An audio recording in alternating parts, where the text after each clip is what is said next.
प्रलोभन द्यायचे, तुम्ही इस्लाम धर्माचा स्वीकार करा, तुम इस्लाम कबूल करो. मग आपले सामान्य लोक जायचे, हमने इस्लाम कबूल किया है, पण ते विश्वास ठेवायचे नाही. ते मुसलमान घरामध्ये यायचे, चलो तुम्हाला घर दिखाओ.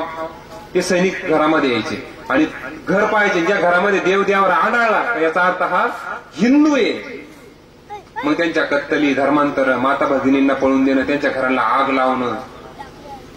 अरे देवावर ठेवल्यानंतर आमच्यावरती एवढे अन्याय अत्याचार होतात, आमच्यावरती आक्रमण होतात, तो देवावर आम्हाला धार्जिन नाही म्हणून त्यांनी काय केलं, ते उचलले देव देवावर हे नदीत बुडून टाकले. बरोबर आहे, धार्जिन नव्हताच ना. कारण राजा सामान्य लोकांचं रक्षण करण्यासाठी असमर्थ होते. प्रजेचं रक्षण करण्यासाठी राजा असमर्थ होता, राजाच नव्हता कोणी. देवावर बुडून टाकले, धार्जिन नाही. आता सत्ता राहिली का यवनांची, इंग्रज राहिले का, आता भारत स्वातंत्र्य झाला. म्हणून पहिल्यांदा जे लोक सांगतात आम्हाला देवारा धार्जिन नाही, त्यांनी स्वतःच्या कष्टाचा भले छोटा का होईना देवारा घ्या. काही जर झालं, केसाला जरी धक्का लागला तर आमच्याकडे भांडायला. आपले पार पहिले झापाचे घर, नंतर धाब्याचे झाल्यानंतर पत्रेचे झाले, आता स्लॅब टाकू राहिले. मग देव अजून उघडे वसे. अजून काहींच्या देवाऱ्यामध्ये ना देव पाहिले आम्ही असे एकाच तारीमध्ये ओवलेले काहींचे देव. म्हणजे आमची परंपरा आहे. पूर्वीच्या काळी उंदीर व्हायचे भरपूर, ते उंदीर देव पळवायचे आणि त्याच्यामध्ये एक तार गुंफून ठेवली, म्हणजे आता पळून नेणार नाही. हे ज्या काही परंपरा पडलेल्या आहेत चुकीच्या, कालाच्या ओघामध्ये बदलल्या पाहिजे. म्हणून देवारा कशाचा पाहिजे, लाकडाचा. सनमाईकाचा, मार्बलचा देवारा चालत नाही. कारण मार्बल असा तुम्ही जे स्तोत्र मंत्र म्हणता त्याच्यातली 35-40%, 50% ऊर्जा ती दगडामध्ये शोषून घेतली जाते, तुम्हाला त्याचा रिझल्ट भेटत नाही. त्याचबरोबर सनमायकामध्ये जनावरांच्या हाडाचा भुगा वापरला जातो, म्हणून सनमायकाचा देवारा वापरू नये. देवारा हा ईशान्य कोपऱ्यामध्ये पाहिजे, पूर्व आणि उत्तरेमधील कोपरा. देवारा हा टांगता नसावा.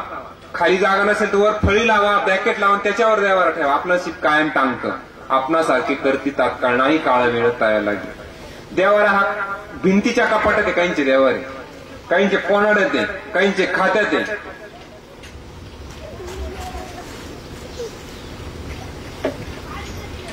काहींचे कपाटावर आहे, काहींचे शोकेशमध्ये. म्हणजे असे वेगवेगळे तारा जर बघितले ना देवाऱ्यांच्या, काहींचं फक्त ह्या सणाला तर दुसऱ्या सणाला आंघोळी घातले जाते, तोपर्यंत जिथे देव असेच पडेल राहते. काहींचे उताने तर काहींचे पालचे. बऱ्याच घरांमध्ये तर देवरच नाही, काय म्हणे आमच्या मोठ्याच्या घरी जायला. लहान काय केलं, देव स्नान घातलं, देवांना गंध लावली, पूजा केली, फुल वाहिलं, तर दानाने देवाने मारलं का, नाही मारलं का. मोठ्याच्या घरी जायला पहिल्यापासून देवदेव करायचा कंटाळा. वाहिनी निघायच्या वेळेस बघा, पाटाच्या खालचं मला दे, पाटाच्या वरचं त्याला दे, मोटरसायकल मला दे, सायकल त्याला दे.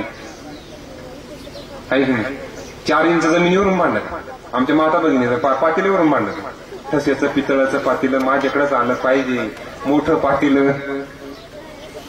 पण देवाराचा विषय आला की मोठ्याकडे जाऊ, त्याच वायदा सांग घालायचा, नाही तर म्हाताऱ्याकडे जाऊ दे. पहिल्यापासून देवदेव करायचा कंटाळा.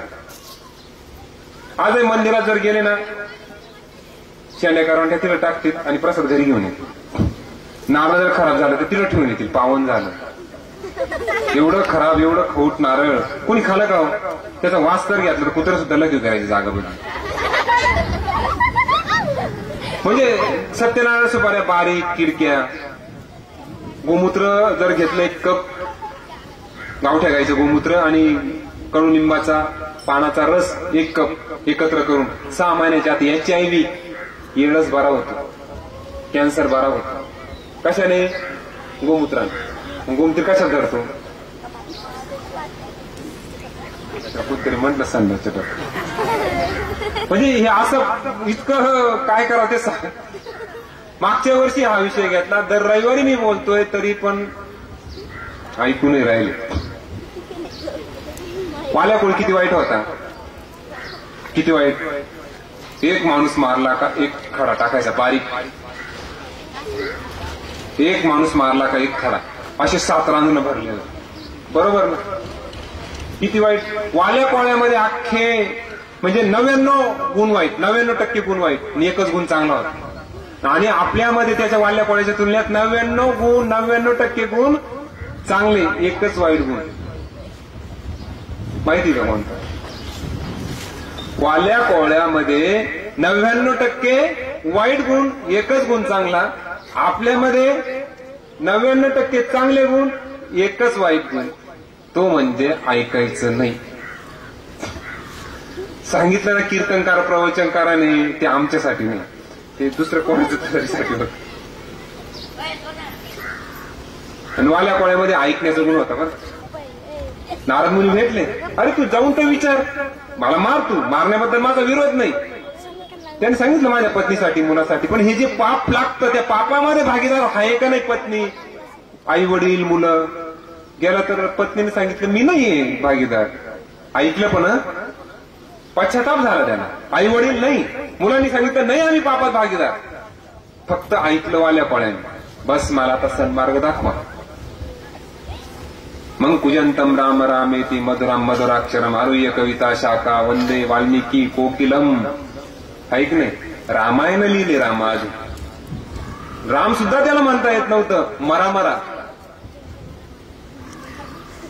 म्हणजे सांगायचं तात्पर्य काय, ऐकण्याचा गुण जर असेल ना. म्हणून सज्जनो, आमचं जास्त नाही ऐकलं तरी चालेल, फक्त एक पुढच्या 2-3 गोष्टी सांगतो ना, एवढ्या ऐका. नका करू तुम्ही स्वामींची सेवा, आम्ही ती सांगणाऱ्याने करा करा करू नका, हा तुमच्या श्रद्धेचा भाग आहे. पण तुमच्या गुरूंना सोडू नका. तुमचे जे गुणी गुरु असतील त्यांना पण सोडू नका. गुरु जीवनात फार आवश्यक आहे. कुणाला तरी जीवनामध्ये एक आदर्श माना, त्यांचं मी ऐके. भले मग तुमच्या आईवडिलांचं ऐका. म्हणून देवाऱ्याला कळस नसावा, कळसावरती बांधकाम चालत नाही, प्रगती खुंटते. कळसाचा देवारा असेल तर वर छत असतं, म्हणून कळसाचा देवारा नसावा. 2 नंबर, देवाऱ्याला 3 पायऱ्या पाहिजे. खालच्या पायरीवरती आई वडील, जगात सर्वात श्रेष्ठ आई वडील, म्हणून पहिली पायरी आई वडिलांची. ज्याला आई वडील कळाले नाही त्याला संत कळणार नाही, ज्याला संत कळाले नाही त्याला भगवंत कधीच कळणार नाही. देव प्रत्येकाला भेटू शकत नाही, म्हणून त्याने आई वडील तयार केले. बरोबर आहे ना? देव प्रत्येकाला भेटू शकत नाही, म्हणून त्याने आपलेच प्रतिरूप म्हणजे आई वडील तयार केले. त्या आई वडिलांमुळे हा नरदेह तुम्हाला आम्हाला मिळाला. सुंदर हे जग आपण बघतोय, त्या आई वडिलांमुळे बघतोय. ती आई जर नसती तर तो बाप नसता, तर तुम्ही आम्ही नसतो, आणि सुंदर जग तुम्ही आम्ही बघितलं नसतं. म्हणून परमेश्वर जर कोणाच्या रूपाने जर आशीर्वाद आज देतो ना, तो म्हणजे आई वडिलांच्या रूपाने देतो. आणि आई वडिलांचे बोट आणि गोलाकार भाग यातून आपल्यामध्ये शक्ती संक्रमित होते. पायाचे बोट आणि हाताचे बोट. ज्यावेळेस आपण खाली झुकतो त्यावेळेस आई काय करते, डोक्यावर हात ठेवते, किंवा वडील डोक्यावर किंवा पाठीवरती हात ठेवते, तिथून आपल्यामध्ये शक्ती संक्रमित होते. म्हणून जीवनात पहिल्यांदा जर कोणाला जर सुखी जर व्हायचं असेल तर रोज आई वडिलांचं दर्शन घ्या. ज्यांना वाटत असेल ना देवाचा आशीर्वाद माझ्या वरती कायम राहावा, बस. एक गाणं पण आता येऊन गेलेलं बघा, ये तो सच है कि भगवान है धरती पे रूप माँ बाप का, उस विधाता की पहचान है. त्या विधात्याची ओळख म्हणजे आई वडील. म्हणून रोज सकाळी उठल्यानंतर देवाचं दर्शन घेण्याच्या अगोदर आई वडिलांचं दर्शन घेतलं पाहिजे. आणि माझ्या अगदी छातीत ठोकपणे सांगतो, जे मुलं मुली अभ्यास करूनही लक्षात राहत नाही ना, ऐका रे मुलांना, ज्या मुला मुलींना अभ्यास करूनही लक्षात राहत नाही ना, त्यांनी एकच काम करा, सकाळी उठलं की आईचं अगोदर वडिलांचं दर्शन घ्यायचं. उजव्या पायाच्या अंगठ्यावरती आपलं डोकं टेकलं पाहिजे. नंतर आईच्या उजव्या पायाच्या अंगठ्यावरती आपलं डोकं टेकलं पाहिजे. प्रचंड एनर्जी ह्या जे सहस्त्रदल आहे त्याच्यामधून आपल्यामध्ये संक्रमित होते आणि 5-10% सहज वाढून जातात बरं का. मार्क वाढवायचे का, हुशार व्हायचं का मुलांना, बुद्धी वाढवायची का, नम्रता लीनता आपल्यामध्ये निर्माण झाली पाहिजे आणि बुद्धी पण वाढली पाहिजे. मग रोज आई वडिलांचं दर्शन घेणार का? 100%. मागच्या वर्षी मी सांगितलं होतं आई वडिलांचं दर्शन घ्यायला. किती जण घेतात आई वडिलांचं दर्शन? किती जण घेतात घेणार नाही म्हणत, घेतात. 3 हात वर आहे फक्त, 4, 5-6 हात वर. किती छान, चांगलं आहे बरं का. त्यात मुलीच जास्त आहे,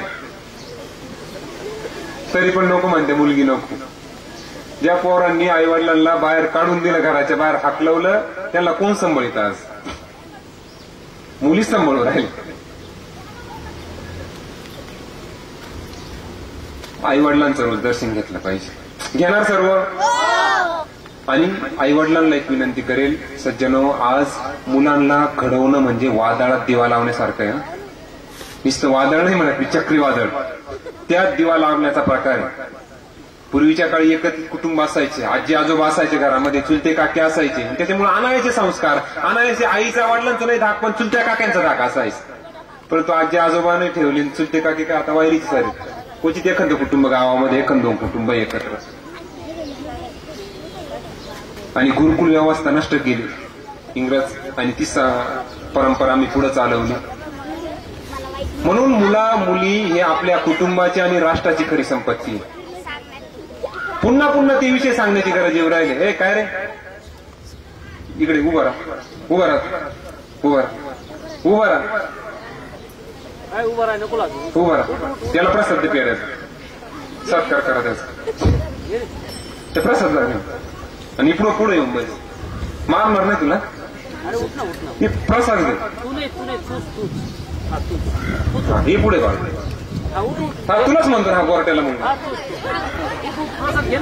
नाही, तू मागचा त्याला आवडीचा होता, काय करीत होता काय माहिती. तू ये बा, श्लोक ये पुढे पुढे. तो शांत ऐकत बसून ऐकत होता, पण हा मागचा त्याला ओढीत होता. कशाला ओढीत होता काय पुढे. आणि प्रसाद ठीक आहे. तर खरं मुलं आणि मुली आपली संपत्ती आहे, हे मान्य आहे का तुम्हाला? मी संवाद साधतो आज, काय मार्गदर्शन प्रवचन नाही करत. मग त्याला घडवण्यासाठी काय करावं लागणार आहे? तुम्ही, आपण शेती करतो सर्व, मी शेती करतो, तुम्ही शेती करता. बऱ्याच जणांकडे डाळिंबाचे बाग आहे, कांदे लावलेले. पण तुम्ही काय करता अगोदर? तुम्ही आम्ही सर्व अगोदर शेतीची मशागत करतो, नंतर बी टाकतो त्याच्यामध्ये किंवा झाडं लावतो त्याच्यामध्ये, बरोबर आहे का? नंतर खत पाणी. बरं, सल्ल्याने करतो आपण कुणाच्या तरी, काय काम करू घेण्याची शक्यता आहे, आबट येणारे 8 दिवसांनी काय केलं पाहिजे, कारपा नको पडायला कांद्यावर, फवारे करतो का नाही, खत पाणी देतो का नाही. आणि मग नंतर 4-4.5 महिन्याने ते कांद्याचं पीक आपल्याला मिळतं. म्हणजे आपण काय करतो? संस्कार करतो. आता डाळिंबाचा ज्यांच्याकडे बाग आहे, डाळिंबाचा ज्यांच्याकडे बाग आहे ते काय करतात? एक जणांनी मला प्रश्न विचारला होता, का म्हणे स्वामी समर्थ केंद्रात पोरं नाही पाठवले संस्कार केंद्राला, म्हणला तर पोरं घडणार नाही का? म्हणलं घडतील ना. म्हणलं तुमचं पीक काय आहे? आता मला माहित होतं द्राक्ष बाग आहे आणि डाळिंबे दोन्ही पण आहे. म्हणलं ते पीक घेण्याच्या अगोदर तुम्ही काय करता? ते म्हणे आम्ही छाटणी करतो. म्हणलं छाटणी नाही केली तर द्राक्ष निघतील का? हा निघतील, पण असे थोडेसे निघतील. डाळिंब निघेल का? निघेल, पण मग एवढं चांगलं पीक नाही निघणार. मग पोरं जगतील असेच, वाढतील असेच, जगले काय मेले काय डुकराच्या पिलासारखे. गटर खात्या का काय, अमृत प्यात्या मान्य नाही, माहित नाही. बस असंच होईल. जर तुम्ही साधं 4 महिन्याचं पीक घेता सज्जनो, जर डाळिंबाचं एक पीक घेता, द्राक्षाचं एक पीक घेता, त्याला संस्कारच करता ना. छाटणी म्हणजे काय? नको असलेला भाग काढून टाकता. आणि संस्काराच्या माध्यमातून बस आम्ही हेच करतो, नको असलेला भाग काढून टाकायचा आणि चांगलं तेवढं द्यायचं किंवा चांगलं तेवढं ठेवायचंय. आणि संस्कार काय चमच्याने पाजण्याची वस्तू नाही. एवढी बाटली घ्या आणि पाजा. जे मुलं ज्या मुली आज बिघडले, वाया गेले, आई वडील आमच्या घेऊन रडतात अक्षरशः, त्याला मुलं मुली जबाबदार नाही, तर आई वडीलच जबाबदार आहे असं आमचं 100% म्हणणं आहे, आरोप नाही. 15 वर्षापर्यंत मुला मुलींवरती संस्कार होतात. हेच नाही, आईच्या पोटामध्ये असल्यानंतर मुलावरती संस्कार होतात. ही अगदी अभिमन्यूची कथा तुम्हाला माहिती आहे आणि विज्ञानाने सुद्धा हे सिद्ध केलेलं आहे. म्हणून गर्भवती अवस्थेमध्ये आई वडील, त्यातल्या त्यात आई जे खाईल, जे पेईल, जे पाहिल, जे स्मरण करील, जे चिंतन करील, तसे संस्कार आईच्या उदरामध्ये होत असतात. म्हणून मुलांना संस्कार करताना आईने जास्त काळजी घ्या. नंतर जन्माला आल्यानंतर मुलांना रामाच्या कृष्णाच्या गोष्टी सांगा. आणि आता धावपळीच्या युगामध्ये वेळ राहिलेला नाहीये, आई वडिलांनाच रामाच्या कृष्णाच्या गोष्टी येत नाही. पूर्वीच्या काळी आजी असायची घरामध्ये, रामाच्या कृष्णाच्या गोष्टी सांगायची, आपली परंपरा सांगायची. पद्धतीने मुलांना तिथे बिंबायचं लहान वय, कोवळं वय असतं. तुम्ही जे कोरं मेमरी कार्ड असतं ना त्यांचं, आणि 15 वर्षापर्यंत मग फुल होतं त्यांचं. मग 15 वर्षापर्यंत नको ते गाणे, आलं का लक्षात, नको तो पिक्चर, नको ते विचार जर मुलांच्या मेमरीमध्ये तुम्ही फिट केलेले आहे, त्याच्याकडून अपेक्षा तुम्ही रामाची आणि कृष्णाची जर ठेवत असाल तर कधीच शक्य होणार नाही. म्हणून आई वडिलांना माझी एक विनंती राहील, बाबांनो, तुमच्या मुलांना तुमच्या मुलींना केंद्रामध्ये पाठवीत चाला. माहिती मी शेतकरीचे, कधी कधी वेळ भेटत नाही, संध्याकाळी नेमकी आरतीची वेळ आणि गाय पिळायचा टाइम एक येतो. तुम्हाला नाही ना वेळ, आम्ही काही म्हणत नाही, परंतु तुमच्या मुला मुलींना केंद्रामध्ये पाठवा. आठवड्यातून तर एकदाच असतं ना, शनिवारी, रविवारी सकाळी 7 वाजता बालसंस्कार केंद्र रविवारी असतं, शनिवारी आरती असते. बस दुपारून मुलांना सुट्टी असते, दुसऱ्या दिवसा सुट्टीचा वारा असतो रिकामा, शाळा बुडते का मुलांची. मग तुम्हाला केंद्राला पाठवायला जमेल का? आम्हाला आज दान द्या बरं एवढं. मी आज कारवडी केंद्रातून काम सोडून आलेलं, दिवसाची लाईट आहे, एवढं दान द्याल का?